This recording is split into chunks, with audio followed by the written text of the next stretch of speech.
3 weeks ago, at my father's company IPO party, my brother asked me to sign away $8.4 million. When I said no, he called me selfish in front of 300 investors. So I sold my shares to their biggest competitor instead. What happened next destroyed everything they built, and I have zero regrets. My name is Kestrel Sterling. I am 35 years old, and for the last 12 years I have been the invisible architect behind the success of Sterling Dynamics. As an intellectual property attorney specializing in tech patents, my world is one of cold logic, precise language, and high-stakes strategy. While others see a gadget or a piece of software, I see the thousands of lines of legal defense that keep it from being stolen. I am clinical, disciplined, and until recently, blindly loyal. My life has been a series of 80-hour weeks, skipped vacations, and a deep-seated belief that family was a bond that transcended any balance sheet. The night of the IPO celebration was supposed to be my crowning achievement. We were gathered at the Four Seasons Grand Ballroom, a cavernous space of gold leaf and crystal that felt more like a temple to greed than a party. The air hummed with the chatter of venture capitalists and the smell of expensive champagne. On the massive digital screens flanking the stage, the ticker tape flickered. Sterling SDRN. The company, built on the back of 47 core patents I had personally drafted and filed, was now valued at $38 million. In my mind, I was already seeing the numbers. My 22% stake, earned through 12 years of unpaid labor and sweat equity, was finally real. It was worth $8.36 million. For a woman who had been living in a cramped one-bedroom apartment while her younger brother lived in a company-funded penthouse, that number represented more than wealth. It was the thank you I had earned with every gray hair and every missed family holiday.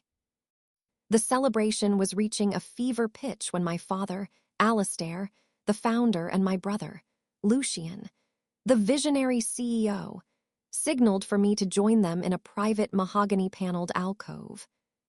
"Kestrel, you look spectacular tonight," my father said, though his eyes were darting toward the ballroom to ensure no investors were watching us.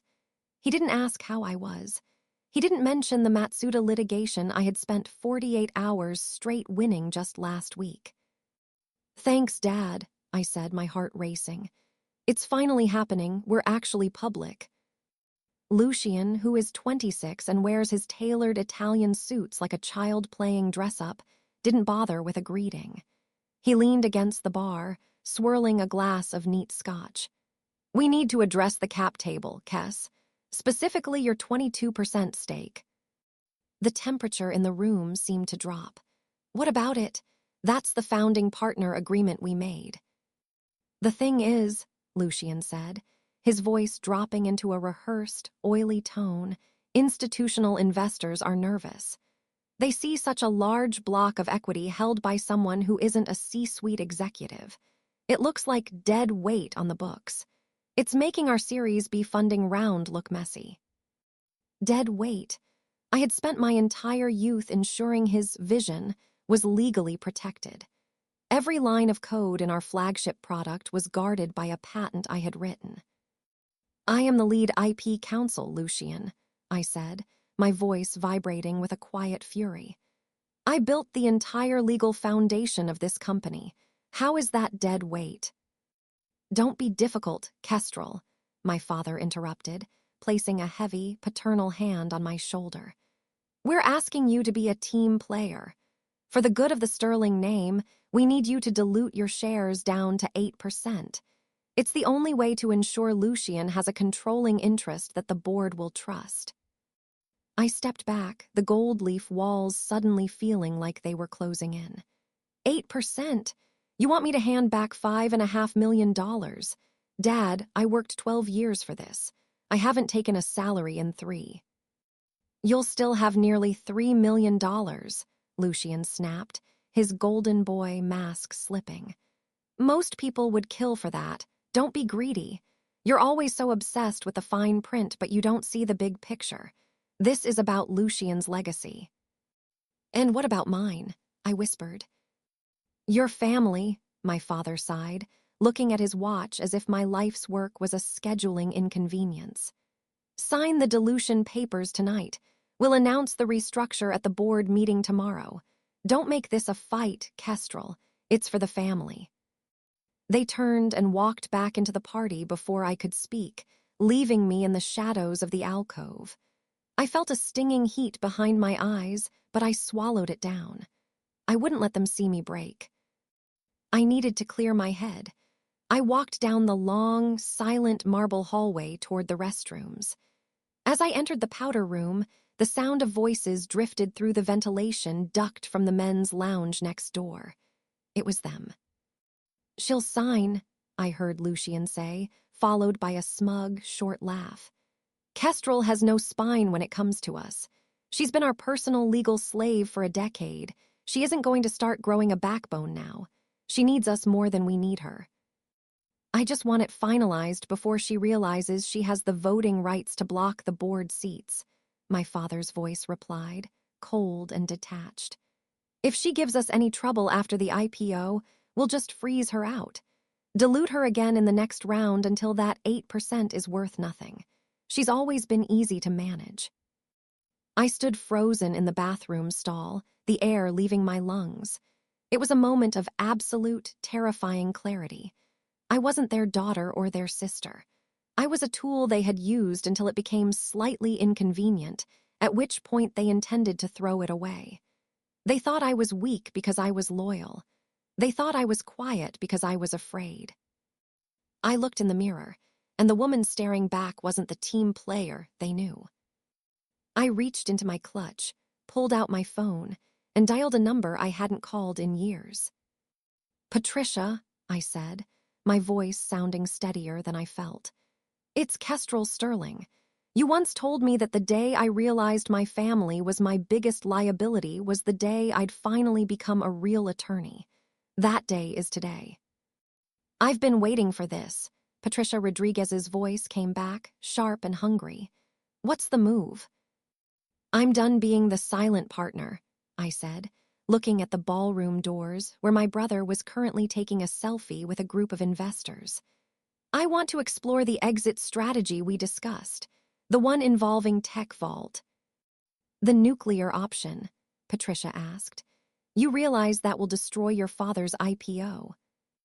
"Good," I said. "He told me not to be greedy.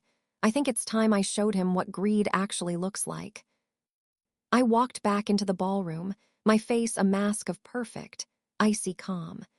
My father saw me and gave a dismissive nod, assuming I was returning to my seat to wait for his further instructions. He had no idea that while he was busy celebrating his vision, I was already drafting the documents for his downfall.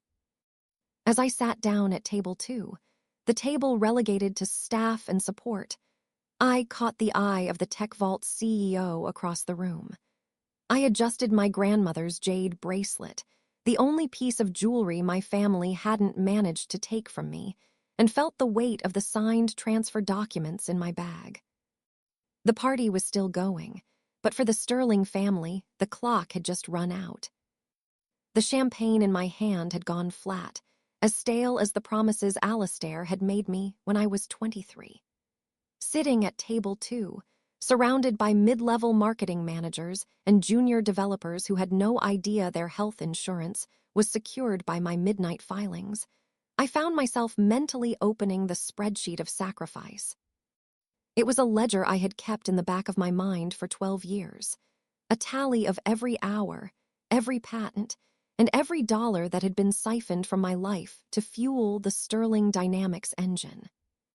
It started the summer I passed the bar. I was young, ambitious, and ready to take a high-paying associate position at a top-tier firm in the city. But Alistair had come to me, smelling of cedarwood and desperation, pleading for me to help out temporarily with the family's fledgling startup. "Kestrel," he had said, his voice thick with a father's pride, "you're the only one I can trust with the intellectual heart of this company. Why give your genius to strangers when you can build a legacy for your own name? You'll be a founding partner. You'll have sweat equity that will make any law firm's salary look like pocket change." I fell for it, I traded my suit for hoodies and my office for a desk in a garage. For the next 12 years, the pattern was set. By the time I was 25, the temporary help had become a permanent, unpaid fixture. I was filing patents, 47 of them in total, ranging from core hardware architecture to complex software algorithms. Each one represented roughly $15,000 in market-rate legal fees I never charged. When Sterling Dynamics needed its first major contract with a Japanese conglomerate, I spent 3 weeks on a plane, negotiating in high-pressure boardrooms while suffering from a flu that felt like it would crack my ribs. My reward: a pat on the shoulder and a text from Alistair. "Family doesn't charge family, Kess. You'll get yours when we go big." The going big part seemed to apply only to Lucian.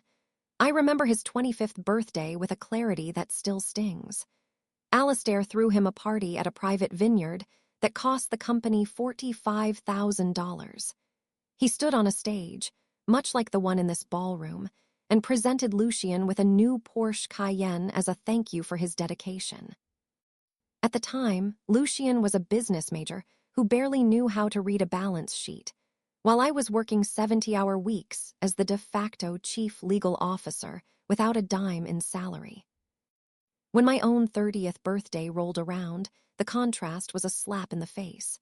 I spent the day in the office, reviewing a grueling 200-page acquisition contract. There was no vineyard. There was no car. My celebration was a dinner at a local Olive Garden that I ended up paying for because Alistair forgot his wallet. As I was eating my pasta, a text arrived from my father. "Can you finish the Matsuda review tonight? Client needs it by Monday morning." I had looked across the table at Lucian, who was busy posting a photo of his Porsche to Instagram with the caption, "Hard work pays off. Visionary life." He had looked up and smirked. "Still doing free work for Dad. That's dedication, I guess." That was the moment I should have walked away, but I was deep in the sunk cost fallacy. I had already invested 5 years. If I left then, I left with nothing. I stayed because I believed that once we hit the IPO, the sweat equity would finally materialize into the $8.4 million I had been promised. I stayed because I thought my father's word was a binding contract. The spreadsheet in my head continued to scroll. Over 12 years, I had rendered over $1.5 million in market value legal services for $0 in pay. I had used my personal credit cards to cover emergency, company expenses that took Alistair 8 months to reimburse. I had used my own apartment as a makeshift meeting space when we couldn't afford rent, and I had opened my personal network to bring in our first 3 major clients, referrals that would have earned me a fortune in any other firm. I looked at the stage again. Lucian was laughing, shaking hands with a senator. He was the visionary CEO, the golden child who had inherited a fortress I had spent my youth building stone by stone. He didn't know the first thing about the litigation support I had provided for the 12 cases that could have bankrupted us. He didn't understand the IP strategy that was currently keeping TechVault's lawyers at bay. To him, I was just the quiet sister who did the boring legal stuff.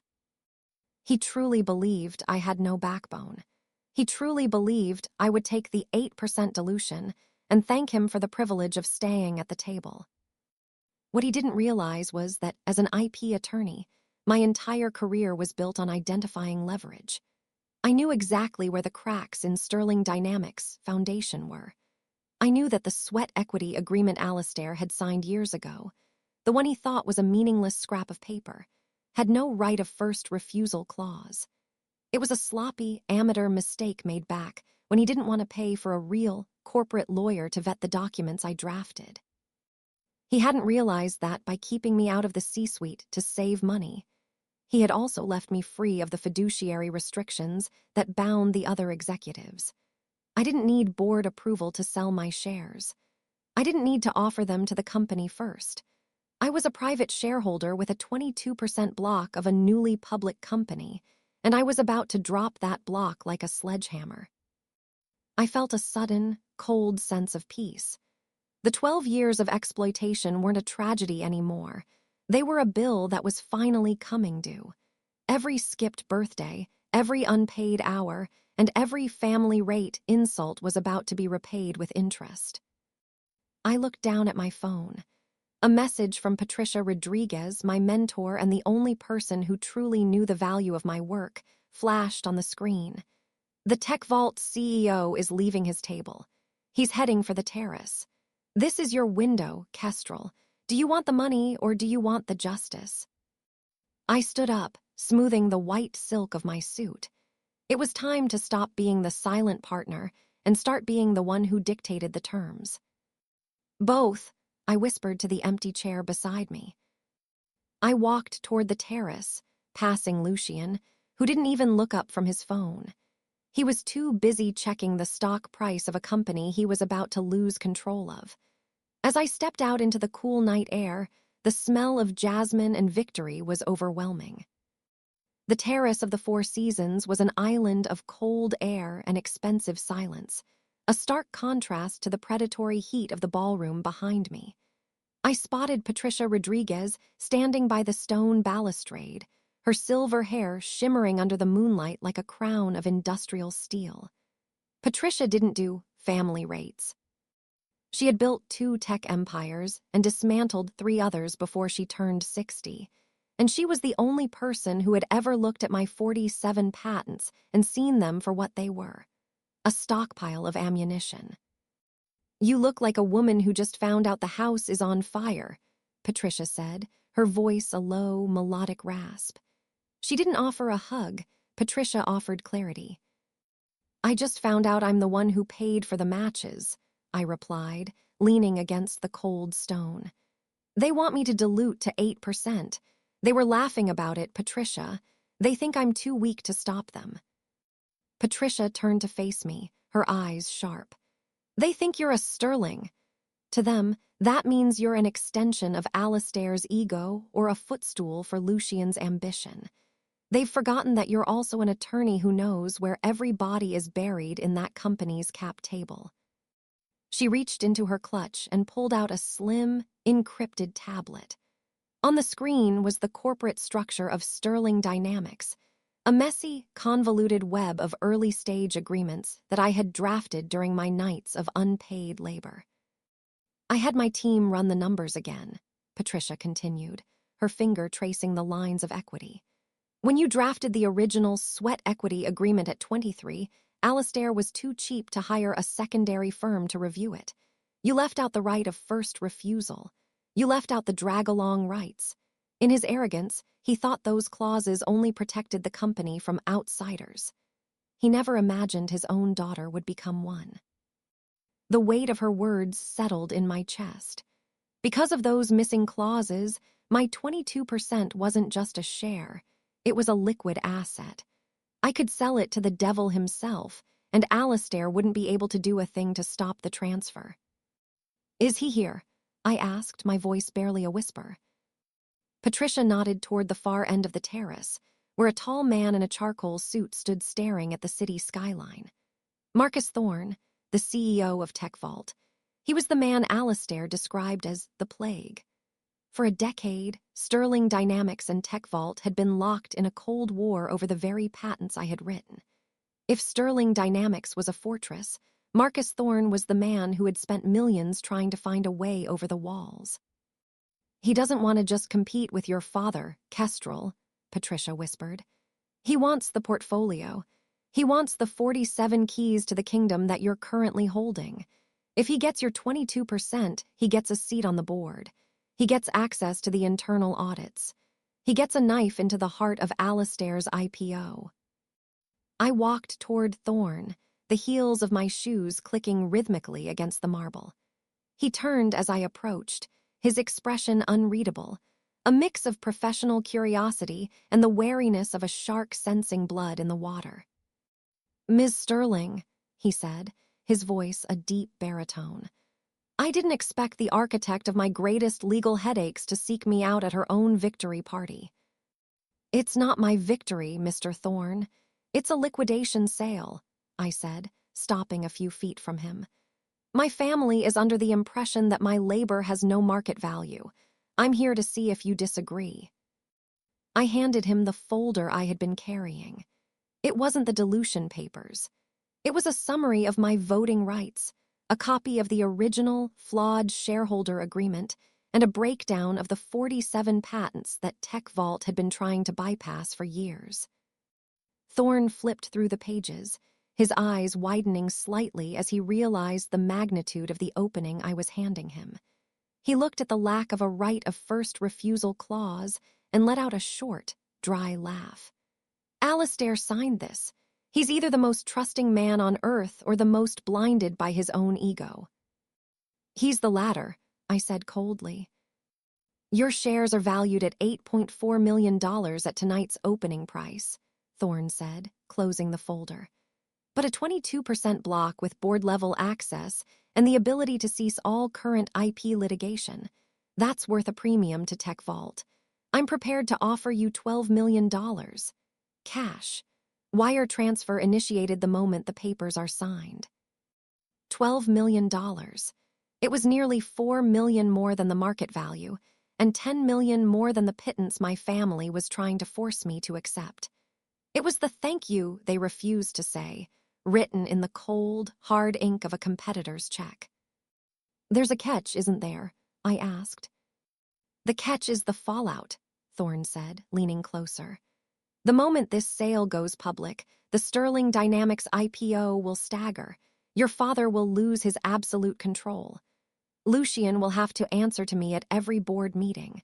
I will be the ghost in their machine, Kestrel.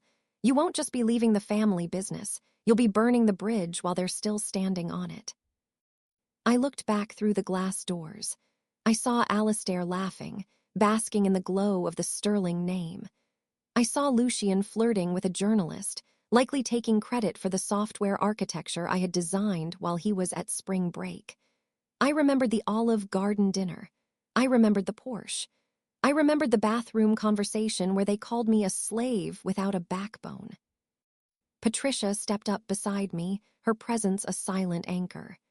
"You told me you wanted money and justice, Kestrel. The money is on that table. The justice is in the chaos that follows. But remember, once you step across this line, there is no family dinner ever again." I looked at Marcus Thorne. I looked at the folder. I didn't think about the 12 years I had lost. I thought about the 30 years I had left. "I don't have a backbone, Mr. Thorne," I said, a slow, dangerous smile finally touching my lips. "I have a legal mind, and my legal mind tells me that $12 million is a very fair price for a hostile takeover." I reached out my hand. Thorne took it, his grip firm and predatory. "Deal," he said. "My lawyers are in the lobby. Let's make this official before the bar closes." As I walked back into the ballroom to collect my things, I passed my father. He winked at me, pointing at his watch to remind me of the dilution papers. I simply nodded and kept walking. He thought he was watching his daughter obey. He didn't realize he was watching his most dangerous employee quit. The ink on the transfer documents felt heavier than it looked. As I stepped back into the ballroom from the dimly lit lobby, where Marcus Thorne's attorneys had been waiting like silent executioners, the world felt fundamentally different. The air in the Four Seasons was still thick with the scent of lilies and ego, but the music sounded like a funeral march played in a major key. I was no longer Kestrel Sterling, the loyal daughter, or the unpaid counsel. I was a Trojan horse, already inside the gates, waiting for the clock to strike midnight. I caught my reflection in one of the gilded floor-to-ceiling mirrors. I had specifically chosen this white Armani suit for its clinical, razor-sharp lines. In a room full of men in dark, interchangeable tuxedos, I looked like a ghost, or perhaps a surgeon prepared for a messy extraction. The white was intentional. It projected a purity and a compliance that I knew would disarm Alistair. To him, white meant surrender. To me, it was the color of a blank slate. I made my way back to table 2, passing the buffet where mounds of shrimp cocktail and prime rib were being picked over by people who had spent the evening praising Lucian's visionary leadership. I sat down and placed my slim leather folder on the table. Inside weren't the dilution papers my father expected, but a stamped, notarized copy of the share transfer to Tech Vault. "You've been gone a long time," a voice hissed in my ear. I didn't flinch. Lucian had appeared behind me, his face flushed from scotch and the adrenaline of being the center of attention. He smelled of tobacco and unearned victory. "I needed some air, Lucian. It's a big night," I said, not looking at him. "Did you sign them?" He leaned down, his voice dropping to a jagged whisper. "Dad's getting impatient. He wants to announce the new board structure during the closing toast. He needs to tell the lead underwriters that the equity issue has been resolved." I turned my head slightly, meeting his gaze. For the first time in 12 years, I didn't feel that familiar pang of guilt or the urge to smooth things over for him. I saw him for what he was, a mid-tier talent who had been propped up by my labor and Alistair's vanity. "I've made my decision," I said calmly. "Good, don't make a scene about it," he muttered, patting my shoulder with a condescending rhythm. "Believe me, Kess, once you see that $2.8 million in your account, you'll realize we did you a favor. You're a great lawyer, but you're not built for the C-suite. You don't have the killer instinct." He walked away toward the stage, adjusting his cuffs, leaving a trail of expensive cologne in his wake. I almost laughed. He was right about one thing. I wasn't built for his version of the C-suite, the one where you lied to your family and stole from your blood. I was built for the version where you understood the law better than your enemy. I looked across the room to table 8. Marcus Thorne was back in his seat, his face a mask of professional boredom. He didn't look at me. He didn't need to. We were now bound by a $12 million contract that would, in approximately 30 minutes, tear this room apart. The lights in the ballroom began to dim, and a spotlight cut through the shadows, centering on the podium. Alistair stepped up, looking every bit the patriarch. He beamed at the crowd, his arms spread wide as if to embrace the $38 million valuation he thought he owned outright. "Ladies and gentlemen, friends and partners," Alistair's voice boomed through the speakers. 12 years ago, Sterling Dynamics was just a dream in a garage. Today, it belongs to the world. But more importantly, it belongs to this family. He gestured toward the front table, where my mother sat in a gown that cost more than my first 3 years of salary. "I want to thank my son, Lucian, our CEO, whose vision has guided us to this public offering. And I want to thank my daughter, Kestrel, our tireless legal counsel, who has always known that family unity is the greatest asset any company can hold." A light smattering of applause followed. I sat perfectly still, my hand resting on the folder. My father's words were a calculated public shaming, a way to bind me to his unity before he officially stripped me of my shares. He was using the crowd as a silencer. "In a few moments," Alistair continued, his eyes locking onto mine with a predatory glint, "we will be announcing a new streamlined executive structure to lead us into the next fiscal year. A structure built on trust and shared sacrifice."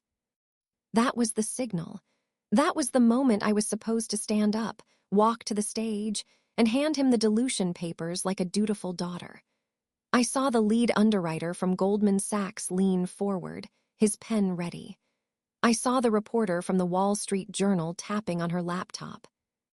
My heart was a drum in my ears, but my hands were cold and steady. I realized then that the art of the white suit wasn't about looking like a victim. It was about being the one person in the room who knew the truth while everyone else was celebrating a lie. Alistair gestured to me, a beckoning wave that felt like a leash. "Kestrel, dear, why don't you join us up here?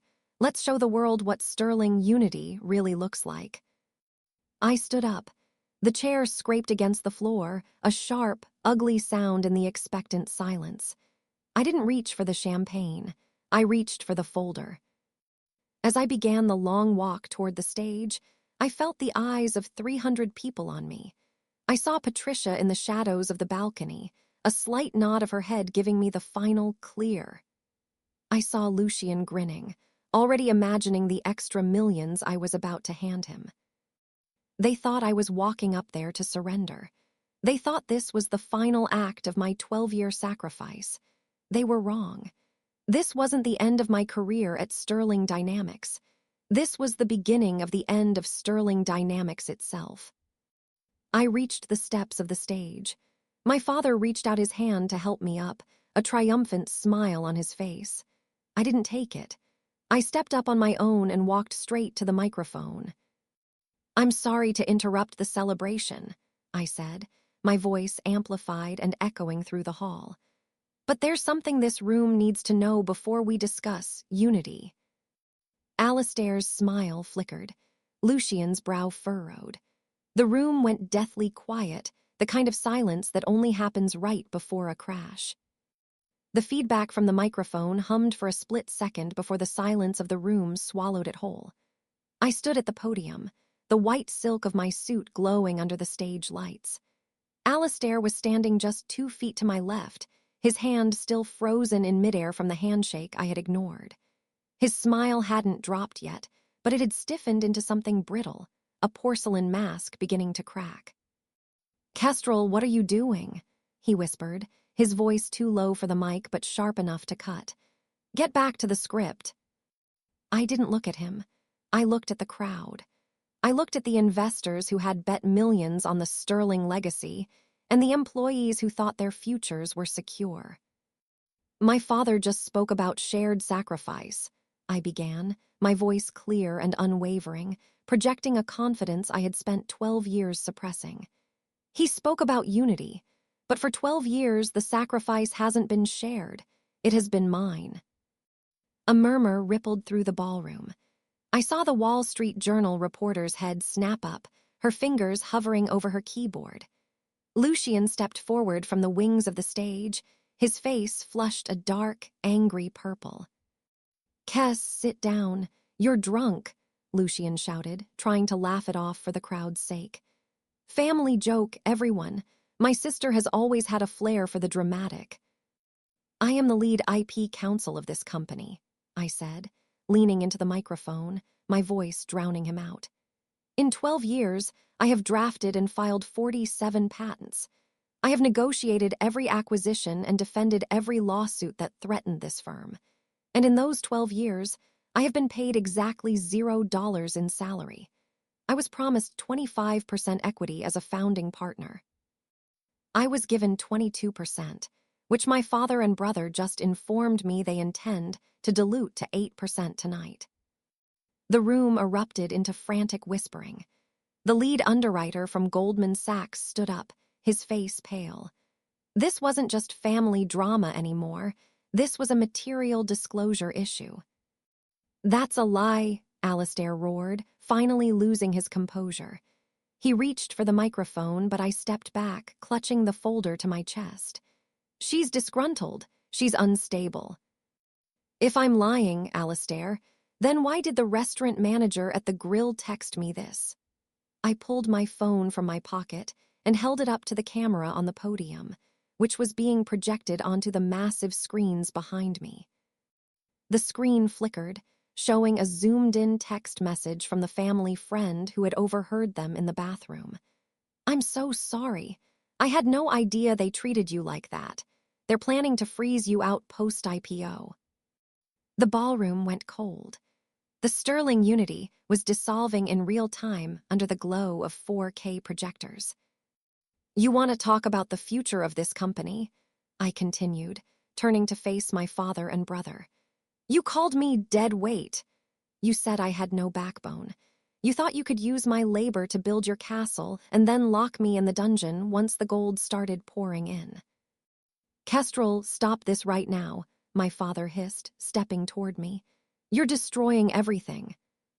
"No, Dad, I'm liquidating it," I said. I opened the folder and pulled out the share transfer agreement.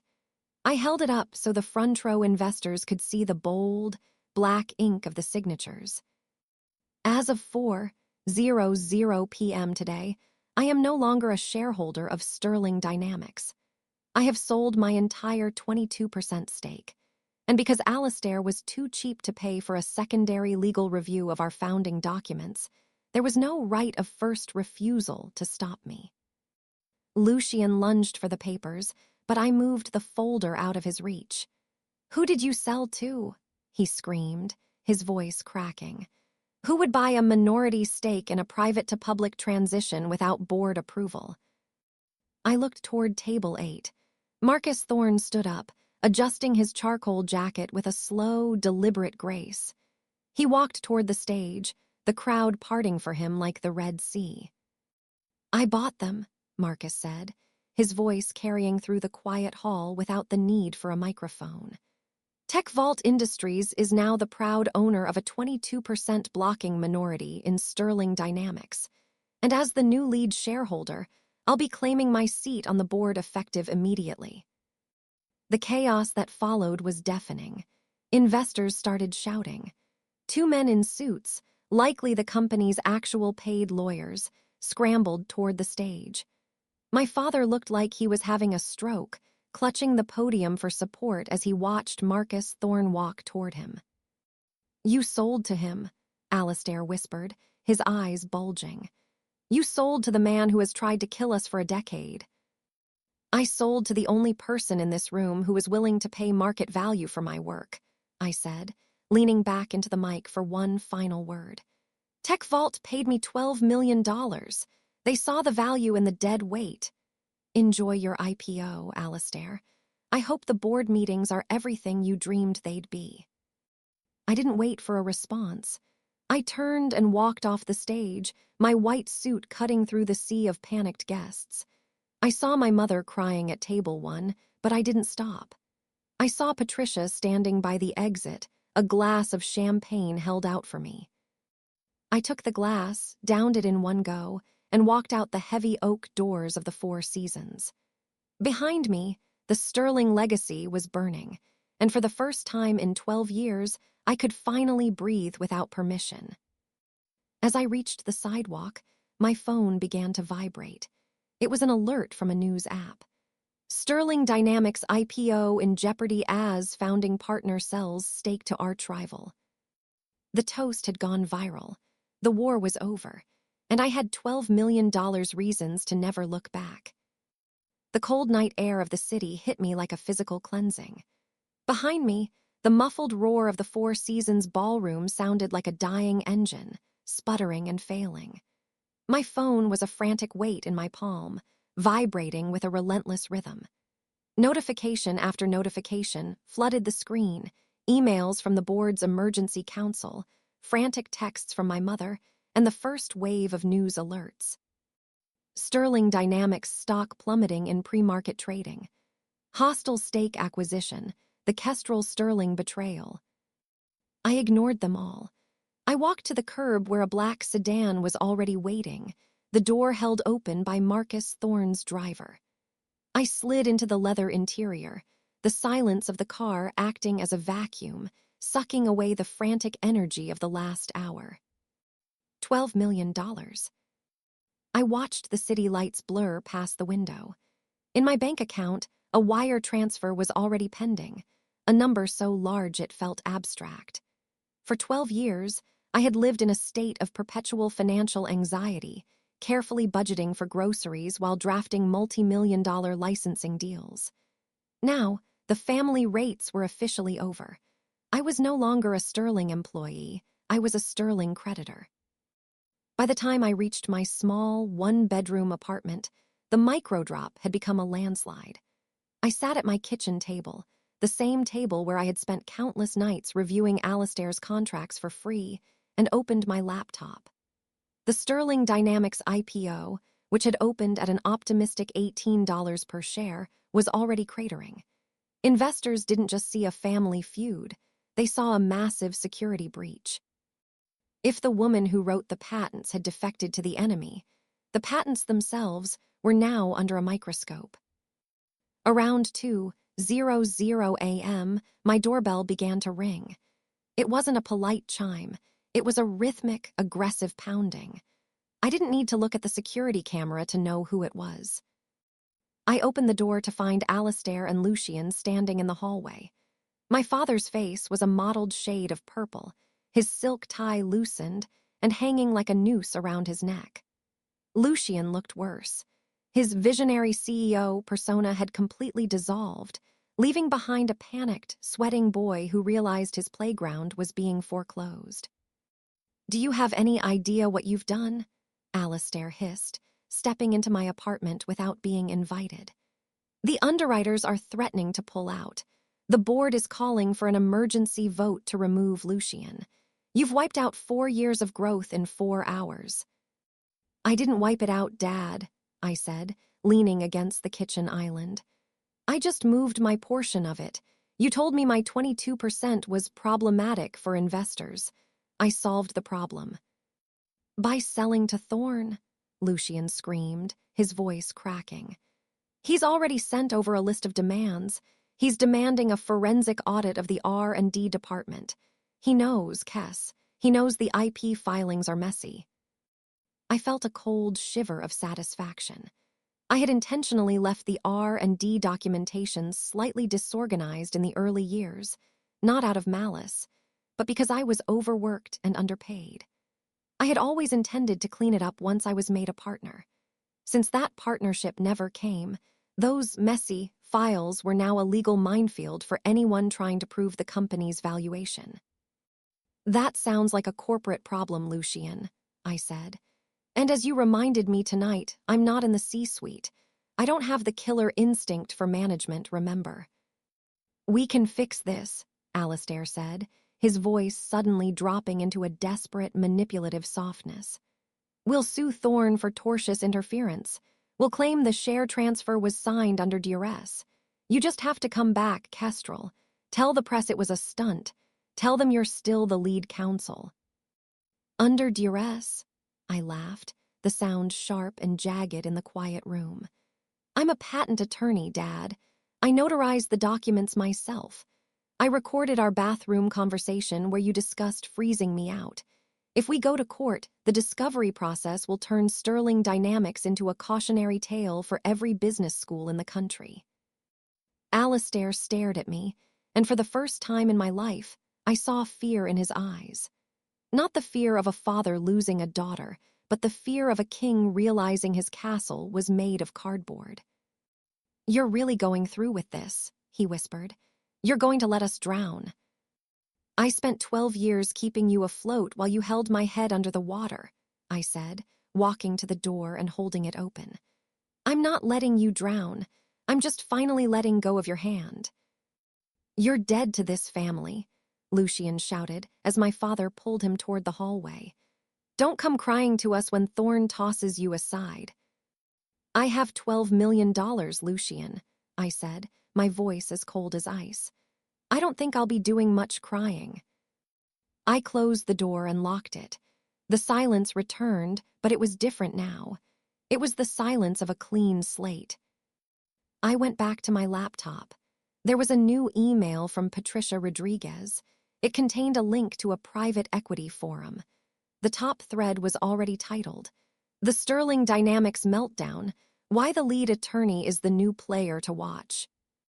Underneath the text was a photo of me from the stage, standing in my white suit, looking down at my father. I didn't look like a disgruntled employee. I looked like the only person in the room who knew exactly what she was worth. The micro drop was just the beginning.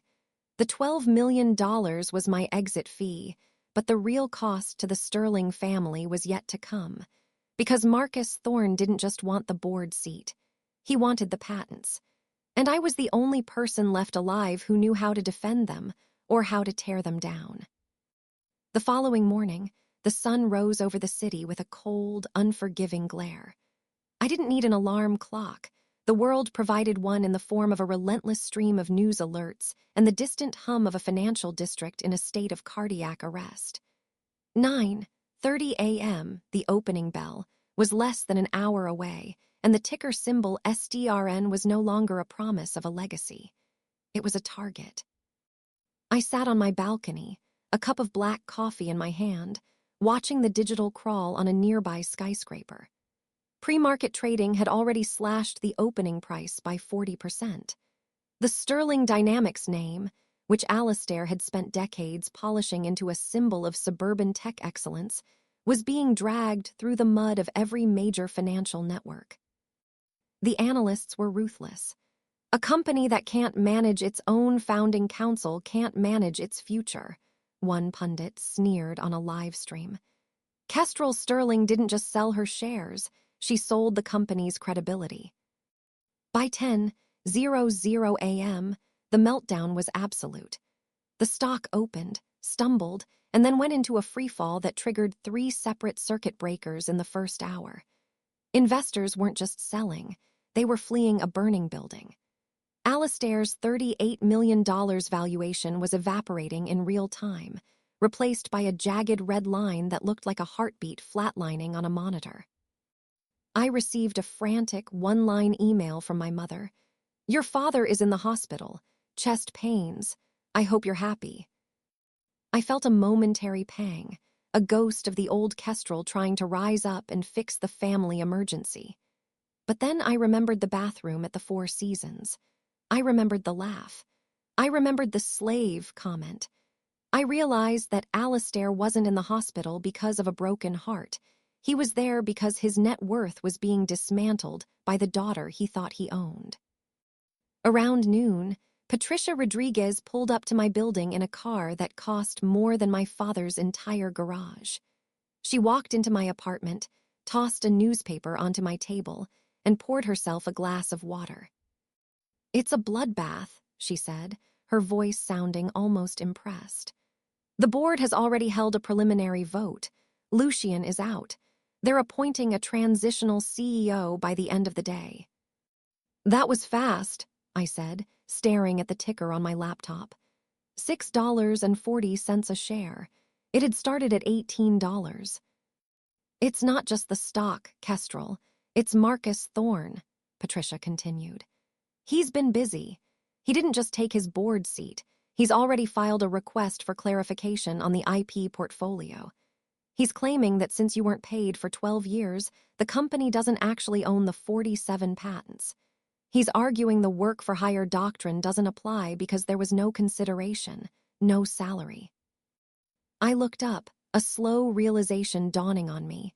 This was the nuclear option Thorne hadn't even mentioned on the terrace. If the patents were deemed my personal property because of the lack of payment, Sterling Dynamics didn't just have a stock problem. It had no product.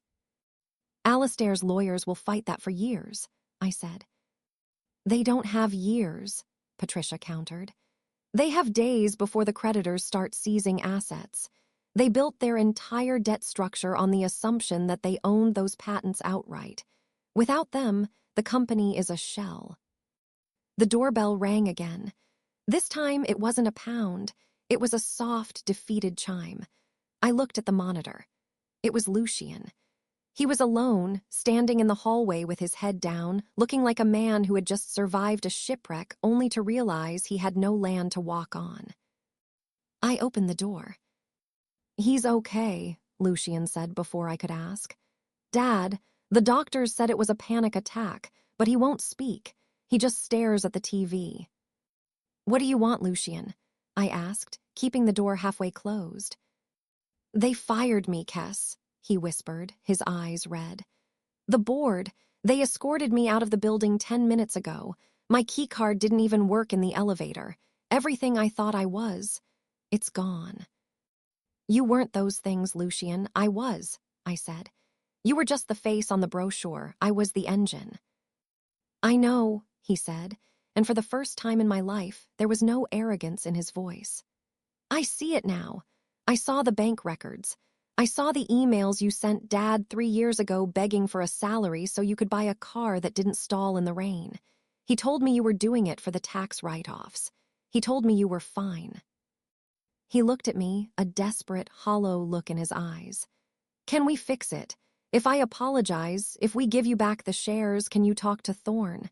Can you make him stop?" "It's too late for apologies, Lucian, and it's definitely too late for the shares. They're gone. I'm gone." "But the family."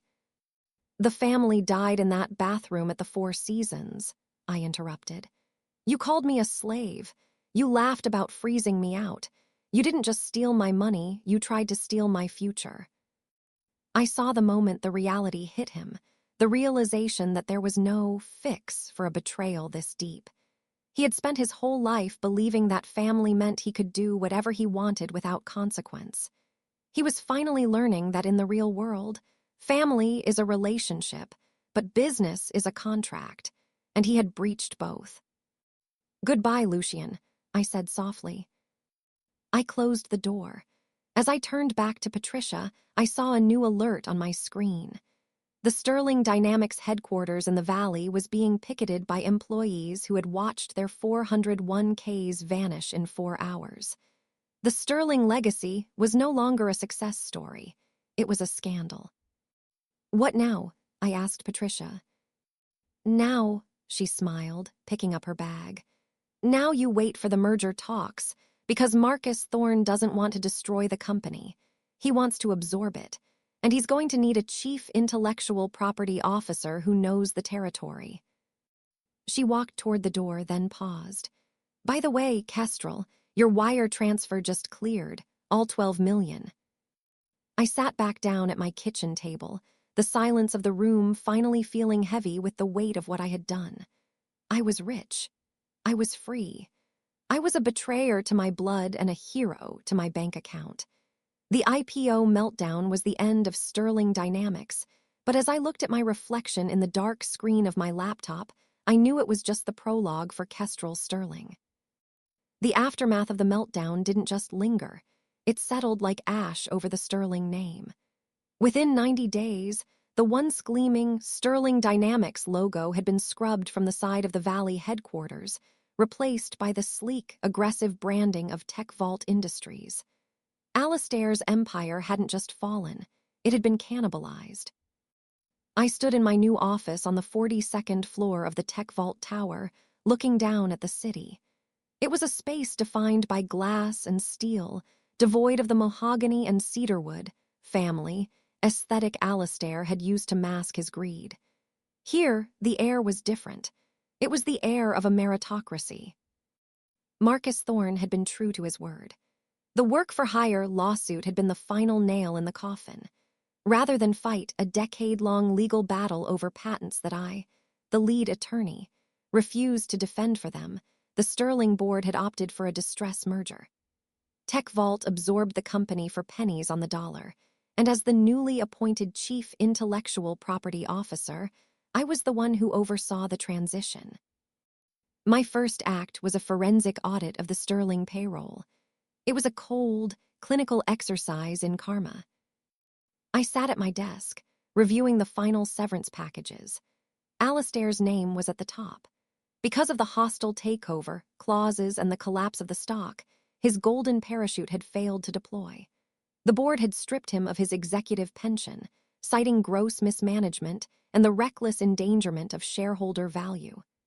The man who had once lectured me on shared sacrifice was now discovering what it felt like to be on the losing side of a balance sheet. Then there was Lucien. Without the visionary CEO title to shield him, the industry saw him for exactly what he was, a liability. No venture capital firm would touch him. No board would seat him. He had become a ghost in the tech world, a cautionary tale of what happens when nepotism meets a smarter opponent. I heard through the grapevine that he was trying to start a consulting firm, but in a world that values results over pedigree, he was finding the market to be a very lonely place. The accountant named Karma was working overtime in the press, too. Patricia Rodriguez had made sure of that. She had used her influence to place a series of profiles in Wired and The Economist, detailing the invisible labor of women in tech. I became the face of a movement I hadn't intended to start, the woman who finally built her family for the years they stole. One afternoon, about 6 months after the merger, I was sitting in a high-end bistro for a late lunch when Aunt Jessica, Alastair's younger sister, approached my table. She had always been the one family member who stayed on the fringes, watching the drama with a quiet, observant eye. "I'm not here to yell, Kestrel," she said, sliding into the booth opposite me. I just wanted to see if the rumors were true. Are you really making 3 times what Alistair ever promised you? The rumors are conservative, Aunt Jess, I said, putting down my fork. Good, she replied, a small, sad smile touching her lips. I always wondered why you never had a new car. Why you were always the one staying behind to work while we were all at the beach. Alistair told us you were obsessed with your career and didn't want the distractions. He told us you were already wealthy. He told everyone what they needed to hear to keep the machine running, I said. He lied to you, he lied to Lucian, and he lied to me. He's broke, you know, she whispered. The house in the valley is on the market. He's living in a 2-bedroom condo and spending his days calling lawyers who won't take his calls. I felt a brief, sharp pang of something, perhaps pity, but more likely just the memory of who I used to be. But then I looked at my phone. A notification from my wealth management app showed my diversified portfolio continuing its steady climb. I thought about the craftsman house I was closing on in the Berkeley Hills, a home bought with cash, with no sterling strings attached.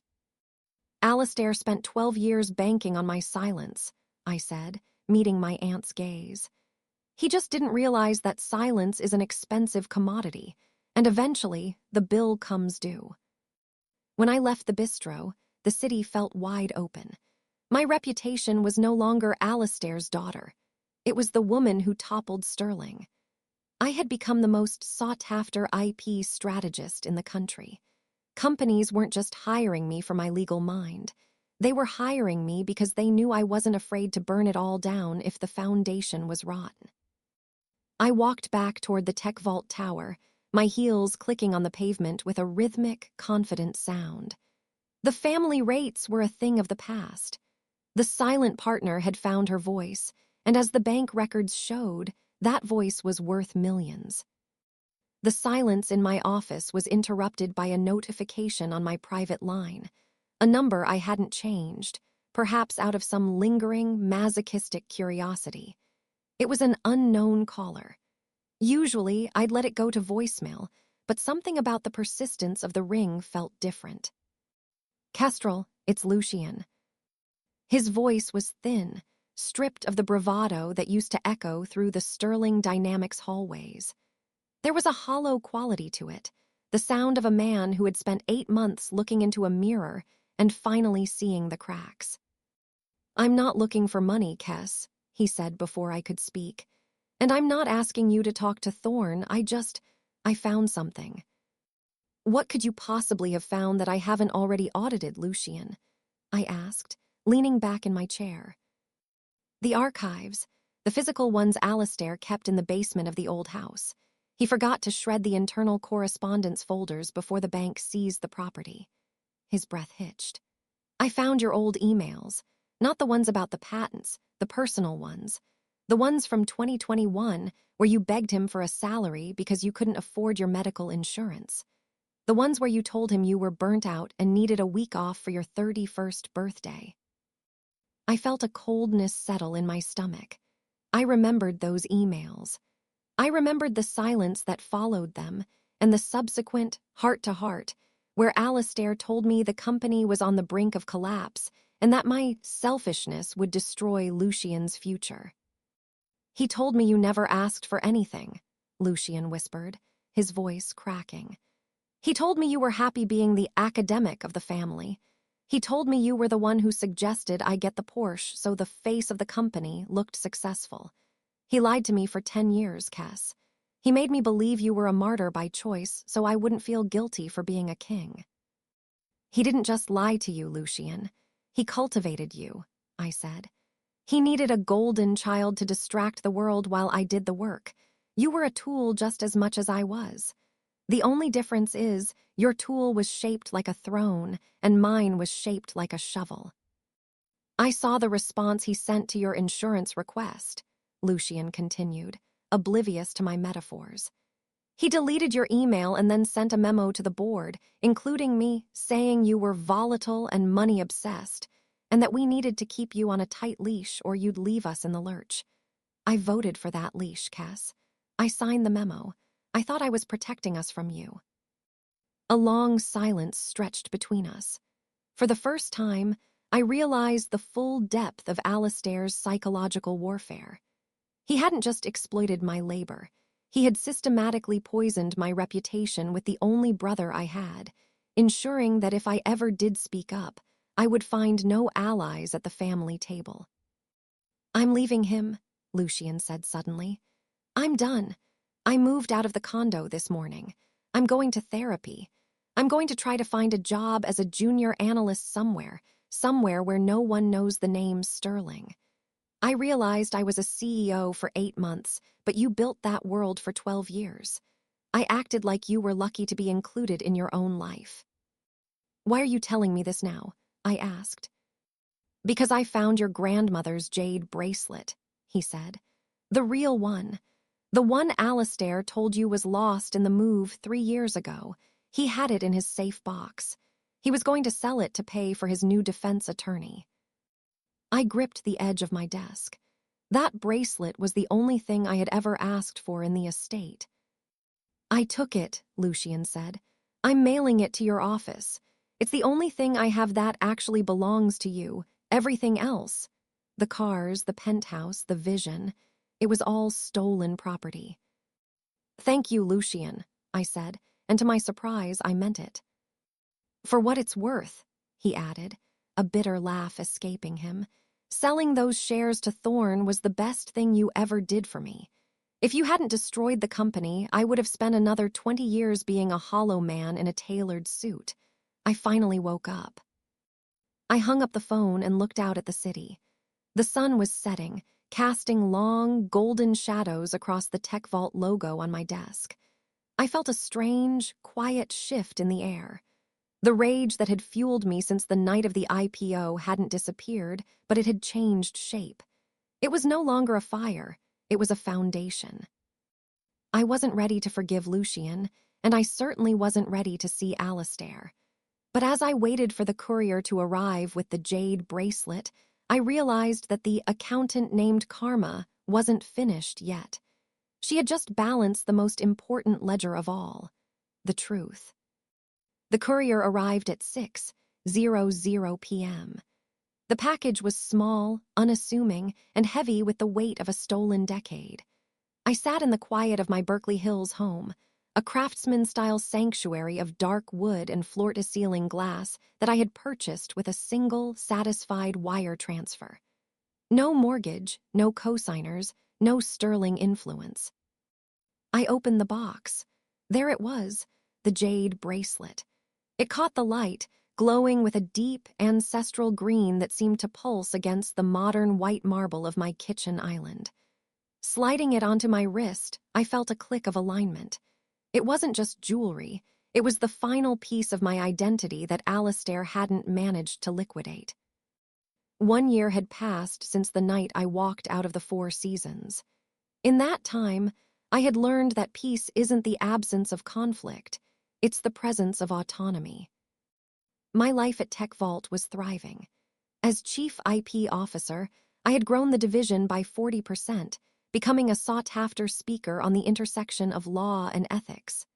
My article in the Harvard Business Review, titled "When Family Business Becomes Family Exploitation," had become a manifesto for a new generation of founders. I was no longer the woman in the shadows. I was the one holding the spotlight. But the most profound change was the silence of my phone. I had maintained a strict no-contact policy with Alistair. Occasionally, a letter would arrive in a familiar, shaky script, filled with demands for loyalty or pleas for a bridge-building dinner. I never opened them. I didn't need to. The stock ticker told me everything I needed to know. Sterling Dynamics, under the weight of Alistair's return as a desperate CEO, had become a zombie company. Its valuation was 60% below the IPO price, and merger talks with a low-tier competitor were the only thing keeping the lights on. Patricia Rodriguez's assessment remained the definitive word on the matter. Karma isn't a bitch, it's an accountant, and Alistair Sterling is deeply in the red. I stood on my deck, looking out over the Bay Area fog. I thought about Lucian. He sent me a text every few months, brief updates on his junior analyst job in Seattle. He was struggling, living in a small studio, learning for the first time what it meant to earn a paycheck that didn't come with a silver spoon. We weren't friends, and we certainly weren't family in the way we used to be, but the poison was out of the system. He was a man now, rather than a golden child, and that was a transformation I respected from a distance. As for my mother, she had sent a birthday card last month with a cryptic note. "Maybe we can finally talk about the truth." I had left it on my mantle for a week before placing it in a drawer, unanswered. I wasn't ready to find out how much she knew while I was working those 12-hour shifts for free. Some truths are better left in the dark until you're strong enough to carry the light. My new life was full of chosen family. Sunday dinners with Patricia, a burgeoning relationship with a venture capitalist who asked for my opinion because he valued my mind, and the quiet joy of owning my time. I looked down at the jade on my wrist. I had spent 12 years thinking I was investing in a legacy. I was wrong. I was funding a heist. The day I sold those shares wasn't just a business transaction. It was a reclamation of my soul. It was the best $12 million I ever made, not because of the luxury it bought, but because of the person it allowed me to become. I was about to head inside when a final notification pinged on my tablet. A new patent filing had been flagged by my monitoring software. It was a sophisticated hardware encryption algorithm, remarkably similar to the work I had done in the garage years ago, but it wasn't filed by Tech Vault, and it wasn't filed by Sterling. The filer was a shell corporation based in Delaware, registered under a name I didn't recognize, the Phoenix Trust. I pulled up the filing details, my heart skipping a beat as I recognized the handwriting of the code. There was a specific logic to the architecture, a signature that only 2 people in the world understood. I had written the foundation, but the execution was new, bold, and intentionally hidden. I scrolled to the bottom of the electronic document, looking for the lead developer's name. It was redacted. I stared at the screen for a long time, the fog rolling in thicker now, obscuring the view of the city. Was Alistair hiding one final asset? Or had Lucian found a way to use the missing patents he mentioned? Or was there a third player in the Sterling tragedy that I had overlooked? I closed the laptop and walked into my warm, quiet house. I was rich, I was free, and I was safe. But as I turned out the lights, one question lingered in the back of my mind, a subtle neural loop that refused to close. Who else was in that garage with us? I touched the jade bracelet, the cold stone grounding me. Whatever was coming next, I wasn't a silent partner anymore. And this time, I'd be the one who wrote the contract.